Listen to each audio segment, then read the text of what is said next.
4G school के online तर्ज तालीम में आप तमाम का इस्तकबाल है। 5वीं जमात उर्दू बाल भारती सबक नंबर 20 वक्त का गीत। आज की इस वीडियो में हम इस सबक के सवालात हल करेंगे।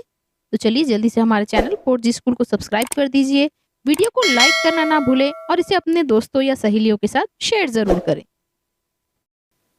सबक नंबर 20 वक्त का गीत। नज़्म की मदद से खाना पूरी कीजिए। वो डैश हूँ, मुफलिस बने जो लुटाए, जवाब होगा दौलत। वो नेमत हूँ, जाकर जो हाथ ना आए, वो किस्मत हूँ, खुशकिस्मती से जो पाए, और जगह अपनी हर दिल में इंसान बनाए। एक जुमले में जवाब लिखिए। पहला सवाल है, नज़्म में मुसाफिर किसे कहा गया है? जवाब, नज़्म में वक्त को मुसाफिर कहा गया है। सवाल नंबर 2, इस नज़्म में वक्त को किस किस्म का साया कहा गया है? जवाब, इस नज़्म में वक्त को ढल जाने वाला साया कहा गया है। सवाल नंबर 3, शायर ने नादान किसे कहा है? जवाब, शायर ने वक्त को खोने वालों को नादान कहा है। सवाल नंबर 4, आखिर में किसको पशेमानी होती है? जवाब, वक्त जैसी कीमती दौलत को खोने वालों को आखिर में पशेमानी होती है।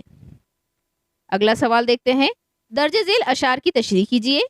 पहला शेर है, वो हूँ आने वाला कि जो आके जाए, वो हूँ जाने वाला कि जाकर ना आए।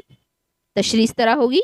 इस शेर में शायर कह रहा है कि वक्त वो है जो आने वाला तो ज़रूर है, लेकिन आने के बाद वो ठहरने वाला नहीं बल्कि जाने वाला है, और वो भी इस तरह जाएगा कि दोबारा फिर लौट कर नहीं आएगा। नंबर 2 शेर है, मताए गिरामाया के खोने वाले हैं आखिर पशेमा बहुत होने वाले। जवाब या तशरीह इस तरह होगी। इस शेर में शायर कहना चाहते हैं कि वक्त जैसी कीमती दौलत को खोने वाले आखिर में बहुत ज़्यादा शर्मिंदा होने वाले हैं। वो इंसान बड़े नादान हैं जो इस कीमती दौलत को खो रहे हैं। यहाँ पर इस सबक के सवाल जवाब मुकम्मल होते हैं। अगले वीडियो के लिए हमारे चैनल को ज़रूर सब्सक्राइब कर दें, वीडियो को लाइक करें और शेयर करें।